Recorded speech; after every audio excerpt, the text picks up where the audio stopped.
Welcome back, travelers.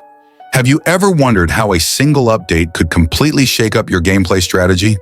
Today, we're diving into some fresh details from the ongoing 5.5 closed beta that point us toward what might be coming in version 5.6.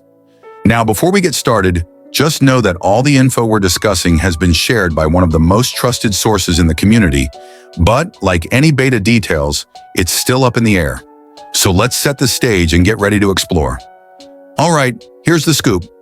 Our newest character, the chef from Fontaine, is making her debut as a 5-star cryo polearm user.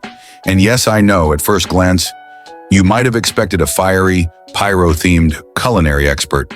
But this time around, our chef, who we'll call Effie for now, is bringing a cool twist to the table. It's a bit surprising, but sometimes the unexpected leads to the most exciting gameplay moments. Let's break down what Effie brings to the field.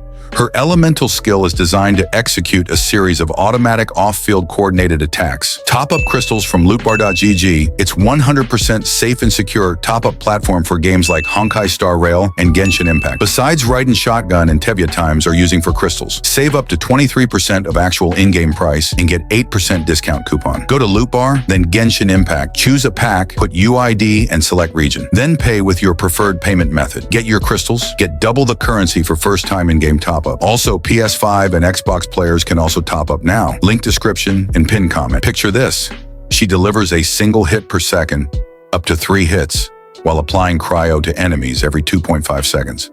This steady cadence of damage might remind you of Furina's setup, though with its own unique spin. Imagine the strategic plays you can set up by weaving these hits into your overall battle plan. Moving on to her elemental burst, Effie isn't just about dishing out damage. She's a solid support as well.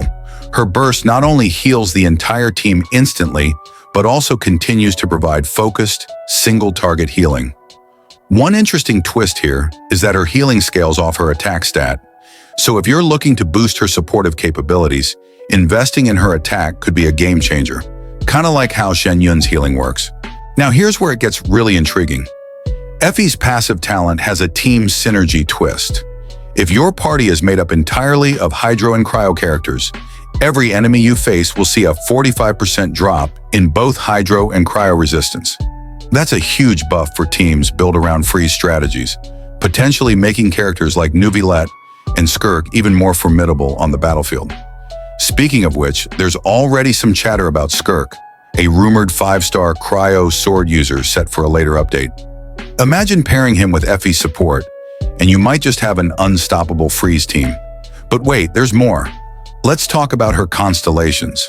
Starting with her first constellation, or C1, it tweaks the conditions of her passive talent, allowing you to have one non-Hydro or non-Cryo character in your lineup without breaking the effect.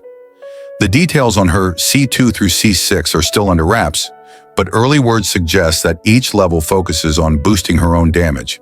In fact, her C6 damage might be on par with what we've seen from C6 Furina. Think of Effie as a dedicated support for characters like Skirk, or even as a dynamic alternative to Chevreuse in a freeze-focused setup. Now, I can already hear some of you asking, will Effie work well with melt reactions?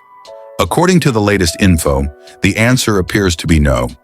While nothing is set in stone yet, the indications are leaning away from any strong melt synergy with her kit. Before we wrap up, there's a quick word about another character on the horizon, Dahlia. Expected to also drop in version 5.6, Dahlia has been a topic of interest ever since his early hints appeared in Rosaria's description. Known as the Deacon of the Church of Favonius, he carries a significant weight in Mondstadt lore. Rumor has it that he's a catalyst user with a Hydro Vision, a refreshing addition, especially since we haven't seen many new faces from Mondstadt in a while. It's definitely something to keep an eye on as more details emerge.